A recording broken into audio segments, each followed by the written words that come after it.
ఆరోగ్యశ్రీ అంటే రాజశేఖర రెడ్డి గుర్తొస్తాడు. కుయి కుయి 108 కాదు, ఏ అంబులెన్స్ వెళ్తున్నా రాజశేఖర రెడ్డి గుర్తొస్తాడు.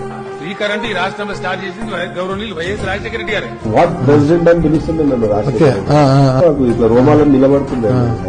కాంగ్రెస్ పార్టీలో అంత స్ట్రాంగ్ ఉన్న ముఖ్యమంత్రి మమ్మల్ని అందరినీ కూడా సిస్టర్ లాగా భావించి మమ్మల్ని ఒక మాట ఇచ్చారు, నీ చెల్లెల్లాగా చూసుకుంటానమ్మా, రాజకీయాలు అవన్నీ ఏమన్నా కానీ ఒక సిస్టర్ లాగా చూసుకుంటానన్నారు, అట్లాగే చూసుకున్నాను. నన్ను కాపాడుకోవడానికి ఒక తండ్రి లాంటి ఒక హస్తం నా తలపైన ఉండేది కదా అని ఇప్పుడు గుర్తు చేసుకుంటాను. అట్లటోడే మనకుంటే మనమే ముఖ్యమంత్రిగా ఉన్నట్టు మన ప్రతిపాదన మా కుటుంబంలోకి వచ్చింది. గ్యాప్ వచ్చింది, అందుకే నువ్వు ఎన్ని ఏర్పాట్లు చేస్తావు అంటే అవును సాయి నిజమే, అది ఎవరో చెప్తావా అంటే పద్ధతి మళ్ళీ ఎందుకు పాడ ఆలోచన.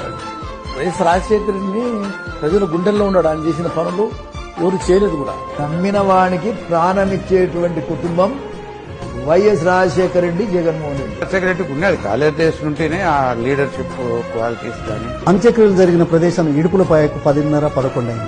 అక్కడ వెళ్లి నివాళులు అర్పించారు. ఉదయం 5 గంటల వరకు చేరిన చరిత్ర పొన్నా లక్ష్మిది. రాజశేఖర రెడ్డి గారి మరణం స్వర్గం.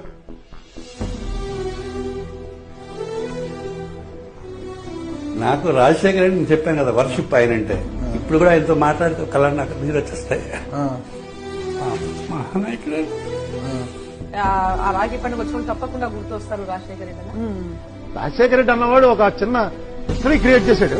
కరెక్ట్ గా చచ్చిపోవాల్సిన టైంలో చచ్చిపోయాడు. రాజశేఖర రెడ్డి గారి మరణం గనక నాకు వస్తే, లేకపోతే దేవుడు నన్ను అడిగితే నాకు ఆ మరణమే కావాలని చెప్పి అడుగుతా చెప్తాను.